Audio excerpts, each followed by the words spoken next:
Basically BSc first year के students, और BSc first year के स्टूडेंट्स की अगर यहाँ पे बात की जाती है तो इस वीडियो के अंदर हम उनके लिए लेके आए हैं पेपर फर्स्ट, जिसका नाम है सेल बायोलॉजी एंड जेनेटिक्स और प्लांट ब्रीडिंग। क्लियर बात है यहाँ पे? पेपर की अगर बात की जाती है तो पेपर फर्स्ट के अंदर हम यहाँ पे स्टडी कर रहे हैं यूनिट फर्स्ट की, और यूनिट फर्स्ट का नाम है यहाँ पे cell organelles and nuclear material. हमारी लास्ट वीडियो में आपने देखा होगा कि हमने जो सेल मेम्ब्रेन है उसकी स्ट्रक्चर की बात की है, उसमें हमने सेल मेम्ब्रेन की नेचर की बात की है, और सेल मेम्ब्रेन को एक्सप्लेन करने के लिए जितने मॉडल दिए गए हैं उन सारे पॉइंट्स के बारे में स्टडी की है। क्लियर बात यहाँ पे? दूसरी बात, उन पॉइंट्स की स्टडी करने के साथ साथ हमने ये भी बताया था कि कौन सा जो मॉडल है वो हमारे लिए सूटेबल है। तो हमने बोला था फ्लूइड मोज़ेक मॉडल जो है वो अच्छे तरीके से सेल मेम्ब्रेन को एक्सप्लेन करता है। तो मतलब कॉमन या बेसिक यूँ कहें कि सारी की सारी जो चीज़ें हमने वहाँ पे स्टडी कर ली थी। फिर भी जिन स्टूडेंट्स ने वो वीडियो नहीं देखी है वो अभी आप चैनल पे जाएं और वो वीडियोज़ आप देखें। उसके बाद में इस वीडियो के अंदर हम स्टडी करेंगे आज हमारा जो सबसे इंटरेस्टिंग और मेन टॉपिक है वो है prokaryotic cells, eukaryotic cells and difference between prokaryotes and eukaryotes. ये आज के वीडियो का मेन टॉपिक है, तो बने रहिए आप इस वीडियो के अंदर। एंड क्या चैनल को सब्सक्राइब जरूर करें, ठीक है ना? तो चैनल को सब्सक्राइब करना बिल्कुल भी ना भूलें। तो स्टूडेंट्स थोड़ा सा मैं आपको बता दूँ, वैसे तो फर्स्ट ईयर के स्टूडेंट्स हो दैट मीन्स आपने 11th 12th और मतलब 12-13 साल आपने बायोलॉजी या यूं साइंस वर्ड्स भी पढ़ा होगा, साइंस से रिलेटेड टॉपिक भी पढ़े होंगे। तो उसमें आपने देखा होगा कि साइंस की अगर हम बात करते हैं तो आपने देखा होगा बहुत सारी चीज़ों के अंदर कि जो प्रोकैरियोट्स होते हैं, what do you mean about prokaryotes? तो दिमाग में निकल के आता है प्रो मतलब पहले वाले, कैरियोट्स मतलब न्यूक्लियस। अच्छा, जिनमें न्यूक्लियस जो है वो बिल्कुल पहले के जैसा नहीं था। बिल्कुल सही बात है, अच्छा है, हम उसको एक्सप्लेन करेंगे और अच्छे तरीके से। फिर यू का मतलब होता है ट्रू, कैरियोट्स वापस न्यूक्लियस। अच्छा, जिनमें ट्रू न्यूक्लियस मिलता है दैट इज यूकैरियोट्स। मतलब ये सारी चीज़ें जो है वो हमारे दिमाग में आती हैं और नो डाउट आनी भी चाहिए साइंस के स्टूडेंट्स से। लेकिन एक और चीज़ आप ध्यान में रखेंगे यहाँ पे कि हम प्रोकैरियोट्स के अंदर जब स्टडी करेंगे तो प्रोकैरियोट्स में सेल मेम्ब्रेन भी होगी तो सेल वॉल भी होगी। लेकिन यूकैरियोट्स की जब बात की जाती है तो यूकैरियोट्स में प्लांट्स भी आते हैं और एनिमल्स भी आते हैं। दैट मीन्स हम भी आते हैं और पादप भी आते हैं। तो हमारे और पादप के अंदर बेसिक डिफरेंस कोई बता सकता है क्या है? कोई बता सकता है? मैं बताता हूँ। हमारे अंदर सेल वॉल नहीं होती सर। अच्छा, प्लांट्स में होती है क्या? बिल्कुल सही बात होती है। तो वही डिफरेंस थोड़ा सा याद रखेंगे। लेकिन हम यहाँ पे प्लांट और एनिमल के बारे में नहीं बात करेंगे, हम प्रोकैरियोट्स और यूकैरियोट्स के बारे में बात करेंगे। तो हम स्टार्ट करते हैं हमारा वीडियो। सबसे पहले बात करेंगे यहाँ पे प्रोकैरियोट्स की, तो बने रहिए आप इस वीडियो के अंदर। जैसा कि मैं हर बार और हमारी हर वीडियो के अंदर कहता हूँ कि बायोलॉजी में डेफिनेशन वर्ड्स से आती है। देखते हैं यहाँ पर भी कुछ कमाल तो होगा ही होगा। क्या कमाल है? तो प्रो का मतलब है प्रिमिटिव, छोटे लिखा हूँ शायद छोटे थोड़ा। प्रो का मतलब क्या होगा यहाँ पे?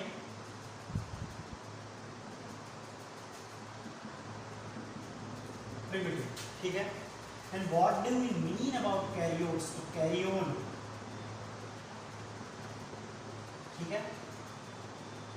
स्पेलिंग पे ना जाएंगे आप, क्योंकि हमारा बेसिक काम है क्या? एक्सप्लेनेशन और समझना, ठीक है ना। प्रिमिटिव की बात की जाती है तो प्रिमिटिव को बोला जाता है प्राचीन।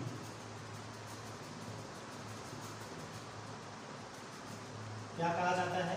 प्राचीन, या इसी को हम कहें आदिम। क्लियर बात है? और कैरियोन की अगर बात की जाती है तो कैरियोन एक ग्रीक वर्ड है जिसका अगर हम ट्रांसलेट करते हैं तो ट्रांसलेट करने के बाद हमारे पास आता है अर्थ केंद्र। अरे सर अब तो हमारे समझ में आ गया, मोदी जी है क्या ही जी है कि जिनमें प्राचीन, जिनमें पुराना केंद्रक मिलेगा, क्या कहलाएंगे? प्रोकैरियोट्स।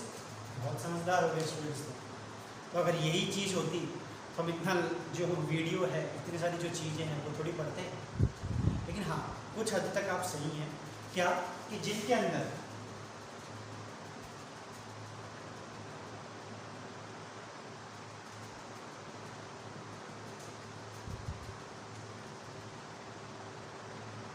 क्या मिलेगा? प्राचीन केंद्रक। लेकिन प्राचीन वर्ड थोड़ा मतलब सूट नहीं कर रहा है, तो क्या बोलेंगे इसको हम? तो इसको हम थोड़ा सा मॉडिफाइड कर देते और मॉडिफाइड करके इसको हमने क्या कर दिया? अल्प विकसित। अरे सर अब तो जच गया ये, अल्प विकसित केंद्र।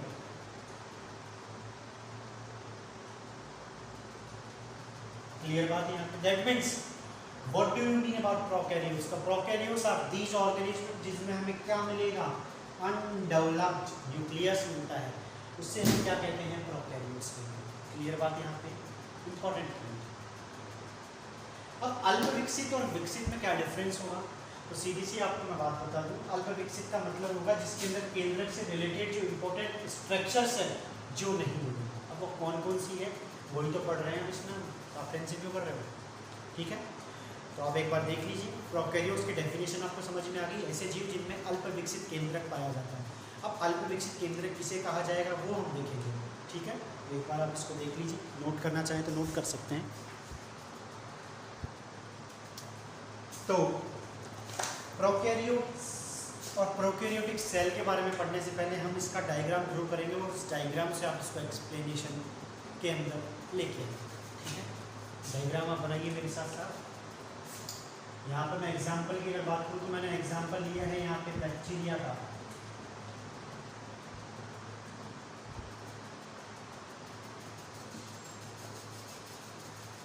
ठीक है ना, उसी एग्जाम्पल के बारे में बात कर रहे हैं। आप दिमाग नहीं लगा पाएंगे।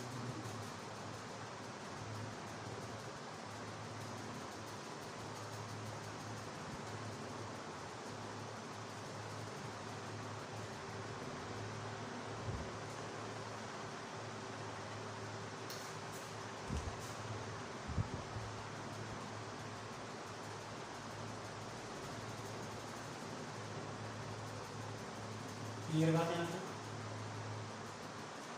डायग्राम आप एज इट इज ड्रॉ करेंगे, बिल्कुल भी थोड़ा सा भी चेंज ना करना। फिर लिक्विड भी मिलेगा ना।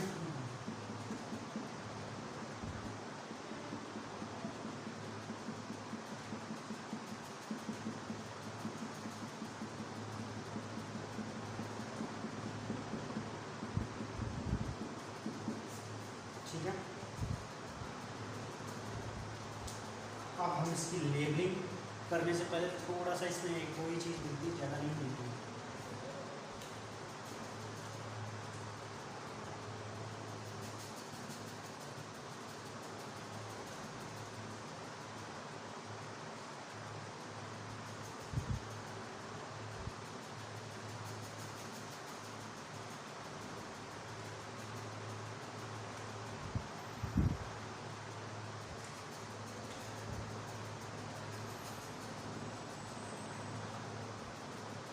ठीक है, और क्या मिलेगा सर? एक चीज़ और मिलेगी, क्या? देख लीजिए, आप खुद ही देख सकते हैं। चलो सर, ये बेसिक संरचना जो है वो हमें यहाँ देखने को मिलती है। बेसिक संरचना ये है, तो बना भी लेंगे हम, बना लो इसको एक बार, फिर नाम लिखेंगे इसके हम।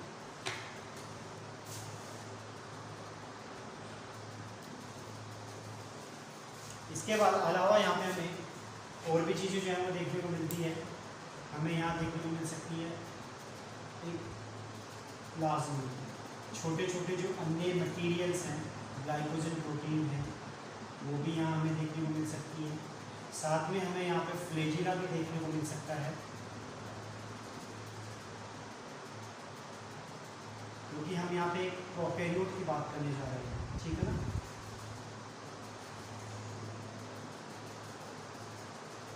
हमें यहाँ पिलाई भी देखने को मिल सकती है।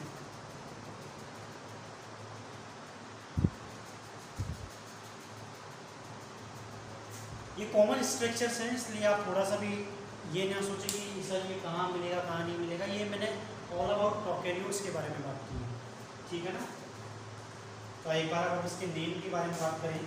सबसे आउटर जो लेयर मिलेगी, सबसे आउटर लेयर को क्या बोलेंगे? Cell wall.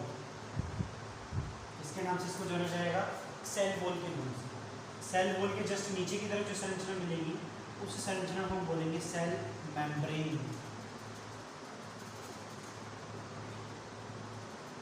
ठीक है, ये संरचना जो आपको दिखाई दे रही है दिस इज द पिलाई, जो कि हर बैक्टीरिया में या हर प्रोकैरियोट्स में नहीं मिलती। ये फ्लैजिला।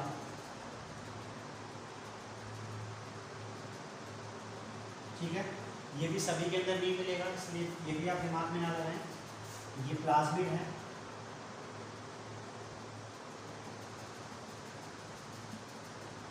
ठीक है, बीच में जो आपको ये ब्लैक ब्लैक डॉट दिख रहे हैं this is the cytoplasm.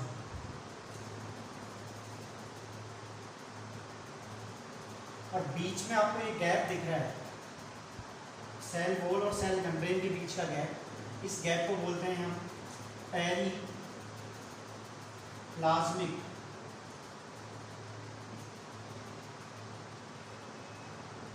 Space.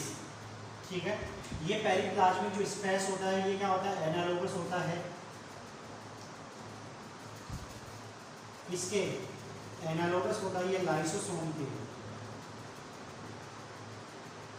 ठीक है, इसके बाद में ये आपको जो ग्रीन कलर का जो दिख रहा है that is the ribosome. Ribosome कैसा होता है, 70S प्रकार का होता है, जिसमें अगर आप और डिटेल में जाना चाहें तो इसमें होती है एक स्मॉल यूनिट, एक होती है बिग यूनिट। ठीक है, और जो सबसे इंपॉर्टेंट चीज है that is the genetic material. Genetic material, और जेनेटिक मटीरियल की अगर बात की जाती है तो इसी का दूसरा नाम क्या है, तो इसी का दूसरा नाम है फॉल्स न्यूक्लियस।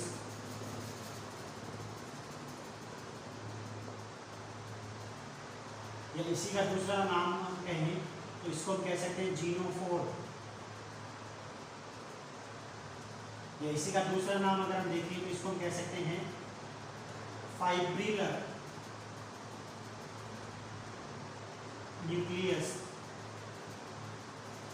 ठीक है, ये सारे के सारे जो नाम है, इसी के एक और इम्पोर्टेंट पॉइंट है कि यहाँ पे क्या होता है, stone protein, without stone protein structure है ये।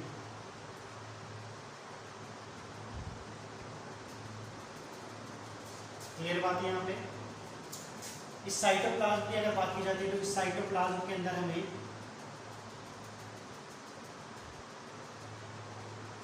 ग्लाइकोप्रोटीन, स्टार्च, वोल्यूटीन एक्सेट्रा, यानी कि इतने सारे जो मटेरियल्स हैं, जो छोटे छोटे जो ड्रॉपलेट्स हैं वो हमें यहाँ पे दिखाई देते हैं। तो ये हमारा जो डायग्राम है ये किसका है, प्रोकैरियोटिक सेल, या यूं कहें कि टिपिकल प्रोकैरियोटिक सेल। क्लियर बात। एक बार अब इसको एक्सप्लेन कर देता हूँ मैं आपको। प्रोकैरियोट्स के अंदर सबसे बाहर की तरफ हमें क्या मिलेगी, सेल वॉल मिलती है, और सेल वॉल के जस्ट नीचे हमें क्या मिलता है, सेल मेम्ब्रेन। सेल मेम्ब्रेन की अगर बात की जाती है तो सेल मेम्ब्रेन किससे मिलकर बनी होती है, लिपोप्रोटीन से।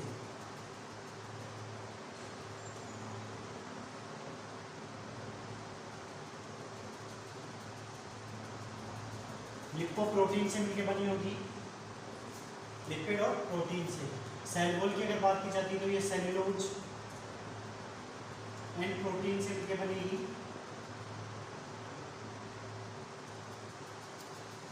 सेल्यूलोज भी बहुत सारे होंगे यहाँ पे, सेमी सेल्यूलोज होगा। और इसके बाद में ये पिलाई की अगर बात की जाए तो ये पिलाई जो होती है ये फ्लैजिला बैक्टीरिया जो होते हैं उनके अंदर पाई जाती है, और इसका बेसिकली काम होता है मूवमेंट करना, मतलब गति करना। फ्लैजिला का भी वही काम होता है, गति करना। साथ ही ये एक एक्स्ट्रा काम करते हैं, वो क्या होता है, रिप्रोडक्शन में हेल्प करते हैं। इसमें हेल्प करते हैं ये रिप्रोडक्शन, ठीक है ना, सबसे इम्पोर्टेंट काम होता है इनका। कैसे करते हैं वो एक अलग टॉपिक है, अभी आप केवल इतना सा ध्यान रखिए। ये मैंने कहा कि पिलाई और फ्लैजिला सभी बैक्टीरिया में नहीं मिलता, तो टिपिकल के अंदर हमने इसलिए बना दिया क्योंकि हम एक साथ प्रोकैरियोट्स पढ़ रहे हैं। इसके बाद में यहाँ पे हमें मिलता है प्लाज्मिड। तो प्लाज्मिड को हम बोलते हैं एक्स्ट्रा सर्कुलर डीएनए के नाम से भी इसको जाना जाता है। तो इसको किसके नाम से भी जानते हैं? ECD, एक्स्ट्रा सर्कुलर डीएनए या एक्स्ट्रा सर्कुलर जीनोम, तो जी भी इसको कह दिया जाता है, ECG भी कह देते हैं इसको। ठीक है, प्लाज्मिड की बात हो गई। प्लाज्मिड काम करता है वेक्टर का, एक बैक्टीरिया से दूसरे बैक्टीरिया के अंदर कोई इंफॉर्मेशन अगर हमें ट्रांसफर करनी है तो। इसके बाद में सबसे इम्पोर्टेंट जो चीज़ होती है साइटोप्लाज्म। ये साइटोप्लाज्म जो है वो स्पेस प्रोवाइड करता है। क्या करता है? ये स्पेस प्रोवाइड करता है इसके लिए, जैविक क्रियाओं के लिए।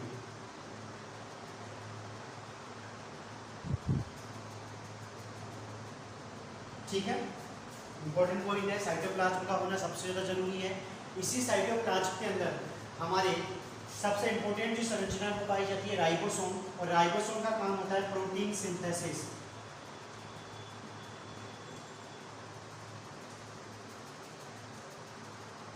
क्या काम होता है इसका? प्रोटीन का सिंथेसिस करना। राइबोसोम यहाँ पे कितने प्रकार का मिलता है? तो ये होता है 70S प्रकार का। सबसे इंपॉर्टेंट क्वेश्चन है और बहुत बार पूछा जाता है कि प्रोकैरियोट्स में राइबोसोम कैसा मिलता है? तो 70S प्रकार का राइबोसोम मिलता है।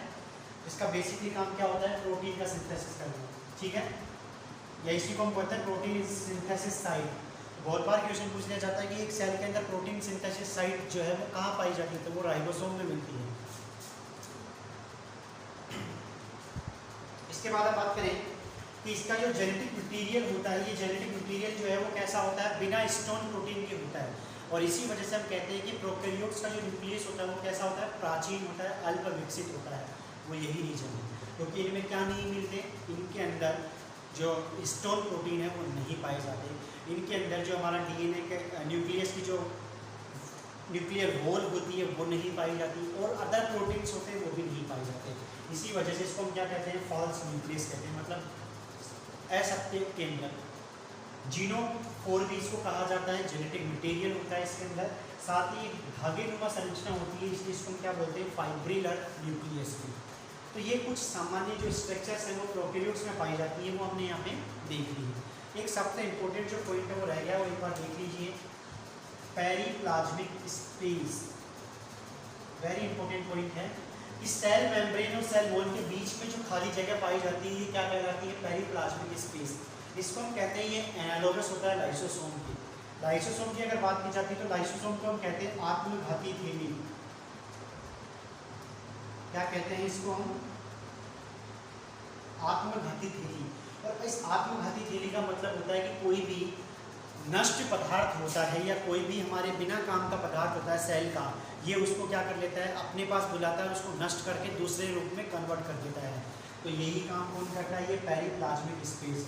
इसका मतलब इसका जो काम होता है वो एनालोगस होता है किसके? लाइसोसोम के। और एनालोगस का मतलब होता है समवर्ती, इनका काम समान होता है। तो ये कुछ पॉइंट्स हैं जो कि प्रोकैरियोट्स में पाए जाते हैं, तो इसको आप नोट करिए।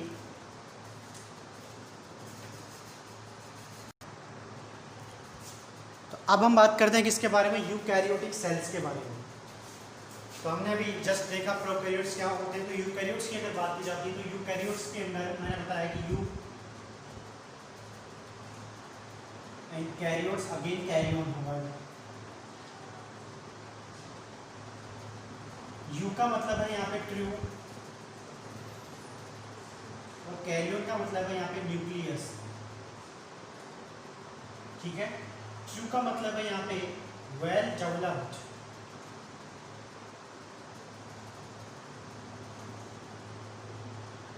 और न्यूक्लियस तो न्यूक्लियस रहेगा ही।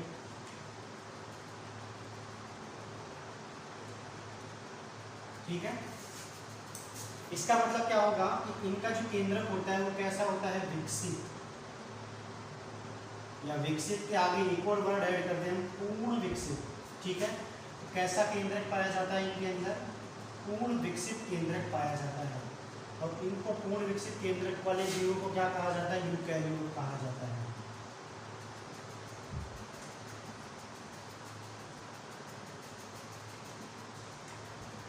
क्लियर बात यहाँ पे?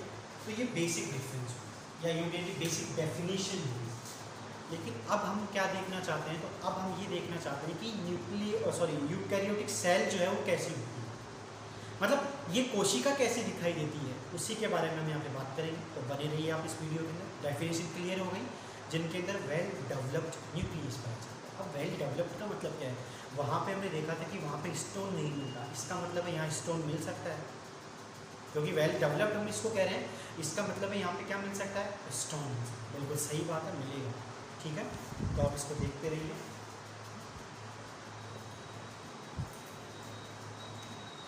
यहाँ पे जो हम डायग्राम ड्रॉ कर रहे हैं वो ड्रॉ कर रहे हैं प्लांट सेल का, क्योंकि प्लांट सेल और एनिमल सेल के अंदर छोटा सा ही डिफरेंस है, ज़्यादा डिफरेंस नहीं है, तो इसलिए आप दिमाग जो है वो बिल्कुल भी ना दौड़ाएं।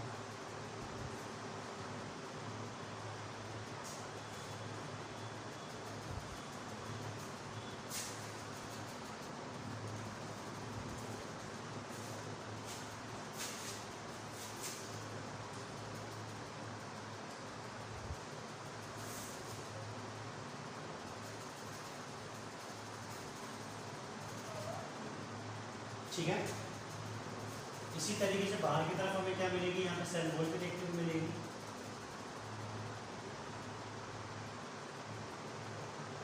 क्योंकि मैंने क्या कहा कि यहाँ पर किसके बारे में स्टडी कर रहे हैं, प्लांट्स के बारे में। ठीक है,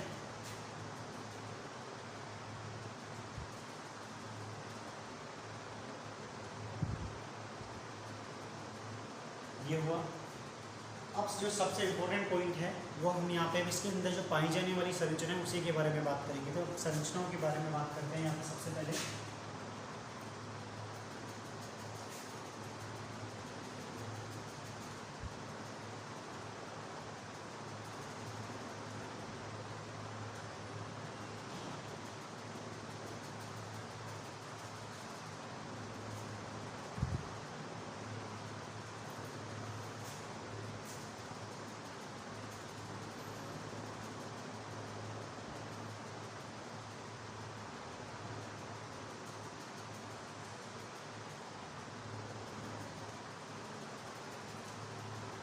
क्लियर बात है यहाँ पे।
इस तरीके से ये जो हमारी यूकैरियोटिक सेल्स होती हैं उनका यहाँ पे डायग्राम जो है वो कंप्लीट होता है।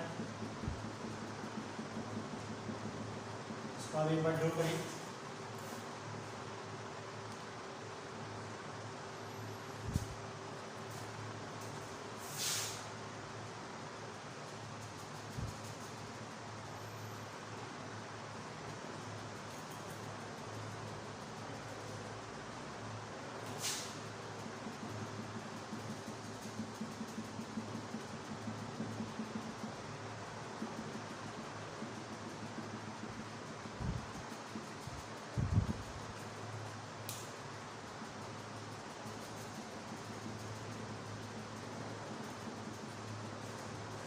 इसको ड्रॉ करें एक बार आप।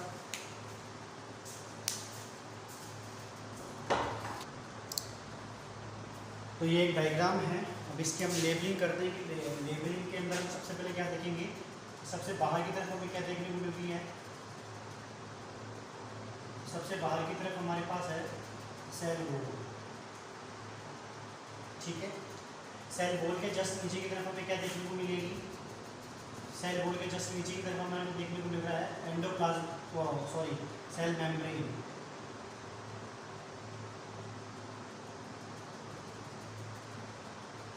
क्लियर बात है। यहाँ पे सेल मेम्ब्रेन के बाद में यहाँ पे जो सबसे इम्पोर्टेंट पॉइंट है वो क्या है कि इस सेल मेम्ब्रेन से ही एक दूसरा सेल ऑर्गेनल है जो बनता है, और उस सेल ऑर्गेनल का नाम यहाँ पे हमारे पास है एंडोप्लाज्मिक रेटिकुलम।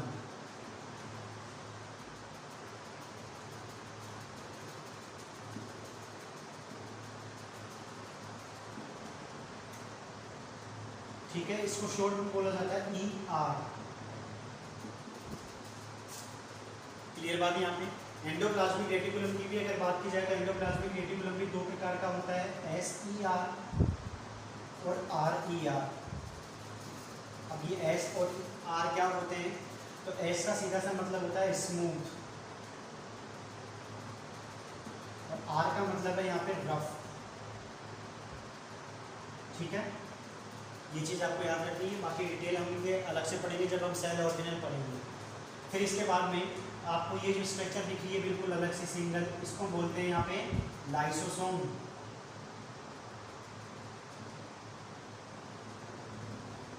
स्टूडेंट्स, प्रोकैरियोट्स के अंदर लाइसोसोम नहीं मिलता, लेकिन जो पेरिप्लाज्मिक स्पेस था वो लाइसोसोम का काम करता है। इसके बाद में यहाँ पे हमारे पास ये अनदर ऑर्गन है, इसका नाम है गोल्जी बॉडी। ठीक है, वेरी इंपॉर्टेंट पॉइंट है। गोल्जी बॉडी भी जो है वो बहुत सारी संरचनाओं से मिलकर बनेगा, सिस्टर्नी, पाइप, ट्यूब्यूल्स।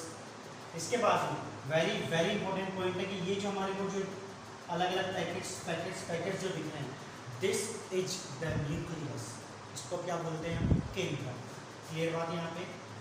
लेकिन अब केंद्र की अगर बात की जाए तो केंद्र के अंदर ये आपको जो ब्लैक कलर का डॉट दिख रहा है, इसका नाम है न्यूक्लियोलस। न्यूक्लियोलस या हिंदी में इसको हम कहते हैं केंद्रिका। ठीक है। दूसरी बात, यहाँ पे आपको ये क्या चीज़ दिख रही है, तो ये चीज़ दिख रही है आपको DNA बोल सकते हो आप इसको, या इसी को हम कह सकते हैं जेनेटिक मटीरियल। क्या कह सकते हैं इसको, जेनेटिक मटीरियल। क्लियर बात है यहाँ पे।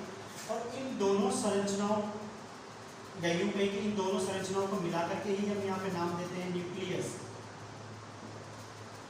वेरी वेरी इंपॉर्टेंट पॉइंट है कि इस न्यूक्लियस के अंदर हमें क्या क्या देखने को मिलता है, न्यूक्लियोलस और DNA। और इस DNA की अगर बात की जाती है तो यहाँ पे स्टोन प्रोटीन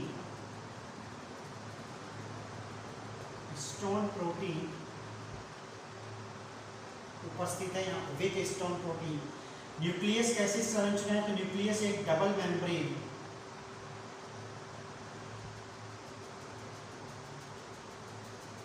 डबल मेम्ब्रेन संरचना है। ये डबल मेम्ब्रेन का मतलब है दोहरी झिल्ली युक्त। वेरी वेरी इंपॉर्टेंट पॉइंट है।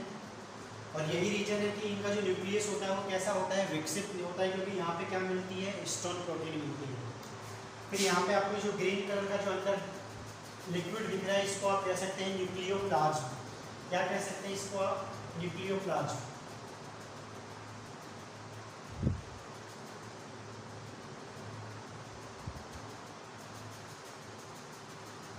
ये न्यूक्लियोप्लाज्म भी इसी के अंदर आता है, न्यूक्लियस के अंदर। ठीक है।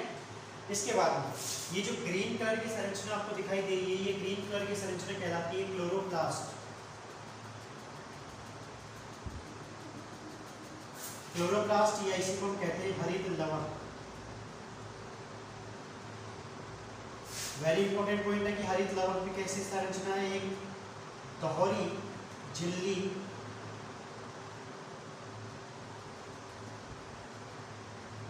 युक्त संरचना है ये। ठीक है। इसके बाद में ये जो आपको रेड कलर की जो संरचना दिख रही है, इसको बोलते हैं माइटोकॉन्ड्रिया।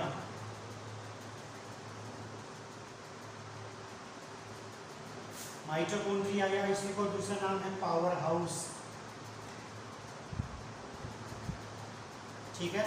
और ये भी कैसी संरचना है, एक दोहरी झिल्ली युक्त कोशिकांग।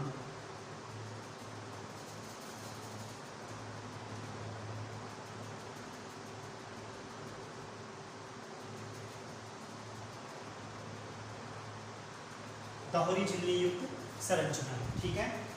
इसके बाद में सबसे इंपॉर्टेंट जो पॉइंट हमारे पास आने जा रहा है उसको हम इसी साइड लिख देते हैं। ये है हमारा राइबोसोम।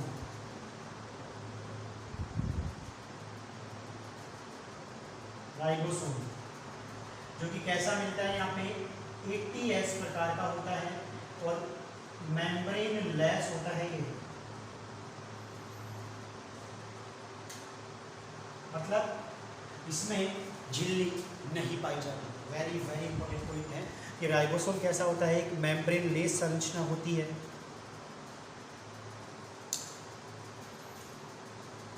अब हम इसके बाद बात करें, हमने दोहरी झिल्ली युक्त कोशिकांग भी देख लिए। अब लाइसोसोम की अगर बात की जाती है तो लाइसोसोम एकमात्र ऐसा सेल ऑर्गेनेल है जो कि कैसा है, single membrane, single membrane. Clear बात है यहाँ पे। तो इस तरीके से हमने क्या देखा कि एक यूकैरियोटिक कोशिका के अंदर हमें क्या देखने को मिलता है, सबसे बाहर एग्जाम्पल प्लांट सेल है तो सेल वॉल होगी, बाकी एनिमल होगी तो ये सेल वॉल एब्सेंट हो जाएगी।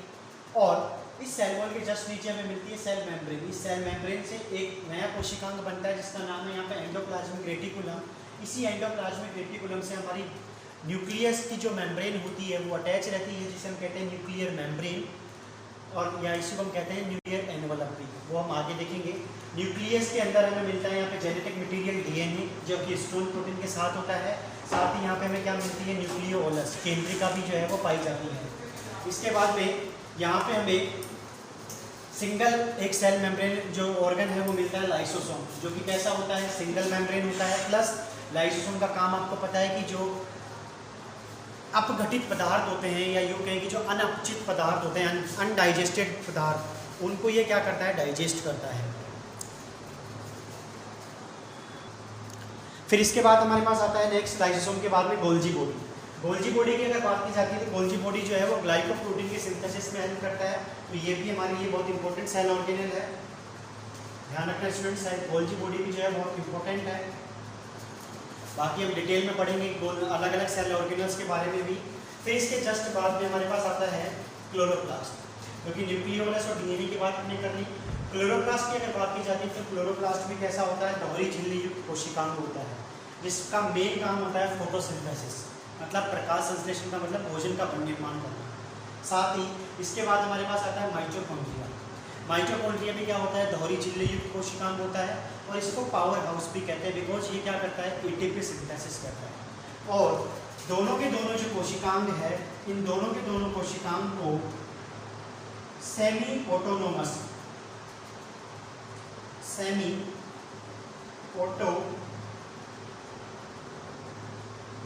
Cell organelle, semi autonomous cell organelles कहा जाता है, क्योंकि इनके पास में खुद का क्या होता है, न्यूक्लियस होता है, खुद का डीएनए होता है। क्लियर बात, यहाँ पे वेरी वेरी इंपॉर्टेंट पॉइंट है। बाकी डिटेल में तो हम पढ़ेंगे, अभी आप केवल अभी यूकैरियोटिक सेल्स को पढ़ रहे हैं। तो ये हो गया क्लोरोप्लास्ट और माइटोकॉन्ड्रिया। इसके बाद में यहाँ पे हमारे पास होता है राइबोसोम, और राइबोसोम की अगर बात की जाती है तो राइबोसोम यहाँ पे कैसा होता है, 80S राइबोसोम होता है, जो कि सबसे ज़्यादा इंपॉर्टेंट है। क्लियर बात यहाँ पे। इन माइटोकॉन्ड्रिया के अंदर भी हमें राइबोसोम देखने को मिलता है। मैंने कहा कि सेल ऑर्गेनल्स की जो डिटेल है वो बाद में बात करेंगे, लेकिन फिर भी मैं आपको बता दूँ राइबोसोम के अंदर, सॉरी माइटोकॉन्ड्रिया में भी राइबोसोम होता है खुद का, वो हम देखेंगे। तो इस तरीके से हमने क्या देखा कि इस तरीके से हमने बात की कि एक यूकैरियोटिक सेल के अंदर निम्न संरचनाएं जो है वो पाई जाती हैं। साथ ही में जितने भी सेल ऑर्गेनल्स हैं जो दोहरी झिल्ली युक्त है वो है हमारे पास न्यूक्लियस, क्लोरोप्लास्ट और माइटोकॉन्ड्रिया। इसके बाद में लाइसोसोम एक सिंगल मेम्ब्रेन संरचना है, और राइबोसोम कैसा है, मेम्ब्रेन लेस, मतलब इसमें क्या होती है, झिल्ली जो है कैसी होती है, यहाँ पे अनुपस्थित होती है। ठीक है, ये वेरी इंपॉर्टेंट पॉइंट है। साथ ही यहाँ पे हमने क्या देखा कि राइबोसोम का जो मेन काम होता है वो काम होता है यहाँ पे प्रोटीन का सिंथेसिस करना। फिर एक वो नया पॉइंट मैंने आपको ये बताया था कि एंडोप्लाज्मिक रेटिकुलम 2 प्रकार की होती है, चिकनी और खुरदरी। खुरदरी और चिकनी में थोड़ा सा डिफरेंस है कि जो रफ ER होती है इस पर क्या उपस्थित होते हैं, तो इस पर राइबोसोम उपस्थित होते हैं, राइबोसोम उपस्थित होते हैं। इसका मतलब ये किससे रिलेटेड होती है, तो ये रिलेटेड होती है प्रोटीन सिंथेसिस से, मतलब प्रोटीन के संश्लेषण से। इसी प्रकार स्मूथ ER की अगर बात की जाती है तो ये लिपिड के संश्लेषण से काम करती है, लिपिड से सिंथेसिस से इसका रिलेशन जो है वो मिलता है। तो इस तरीके से हमने क्या देखा कि एंडोप्लाज्मिक रेटिकुलम भी क्या होती है, 2 प्रकार की होती है, S और R। S का काम होता है लिपिड सिंथेसिस और R का काम होता है प्रोटीन सिंथेसिस। और R उसको इसलिए बोला जाता है क्योंकि वहाँ पे राइबोसोम जो है वो उपस्थित होता है। आप चाहो तो इसको आप डायग्राम के अंदर भी ड्रॉ कर सकते हैं।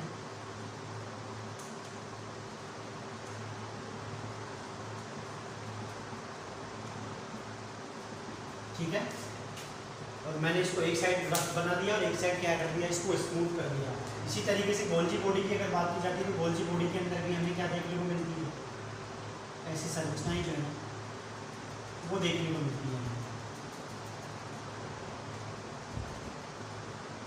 क्योंकि गोल्जी बॉडी के अंदर भी हमें क्या है, छोटी छोटी जो अंग है, मतलब सिस्टर्नी पाइप वगैरह वो हमें देखने को मिलती है। ठीक है, तो इस तरीके से हमारा जो यूकैरियोटिक सेल्स है वो कंप्लीट होता है। मैं उम्मीद करता हूँ ये आपको समझ में आया होगा।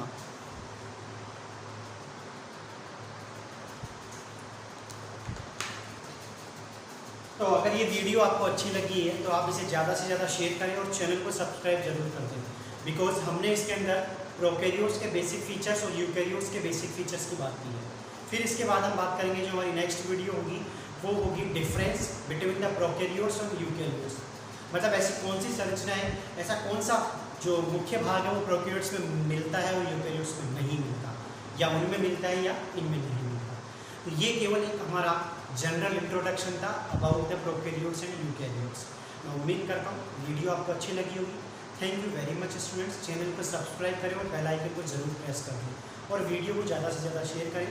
फिर भी आपके कोई डाउट रह जाते हैं तो कमेंट बॉक्स में आप ज़रूर पूछें। Thank you very much.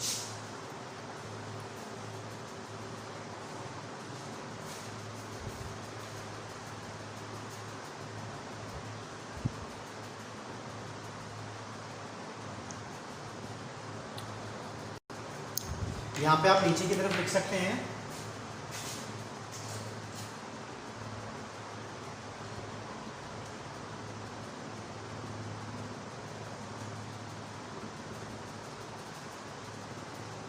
Eukaryotic cell, जो कि बेसिकली किसके लिए है, यहाँ पे प्लांट्स के लिए।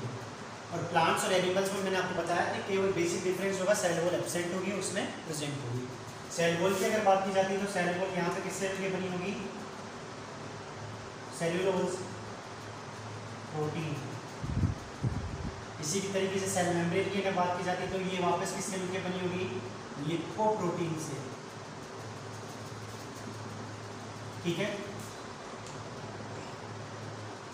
एक और चीज, न्यूक्लियोलस भी जो है वो प्रोटीन सिंथेसिस से रिलेटेड होती है, इसलिए इसको भी इंपॉर्टेंट माने, क्योंकि न्यूक्लियोलस का होना भी बहुत ज़्यादा जरूरी है। और न्यूक्लियस की अगर बात की जाती है तो ये होता है हमारा कंट्रोलर ऑफ सेल। ठीक है, राइबोसोम की अगर बात की जाती है तो राइबोसोम के अंदर ये हमारा रीजन है स्मॉल यूनिट, और ये है यहाँ पे लार्ज यूनिट। ठीक है, यहाँ से हम देखेंगे कि बहुत सारी जो चीज़ें हैं वो इससे अटैच होती हैं। इसी तरीके से इसका जो ये लिक्विड होता है इसको बोलते हैं मैट्रिक्स, और क्लोरोप्लास्ट के जो लिक्विड होते हैं इसको हम बोलते हैं स्ट्रोमा।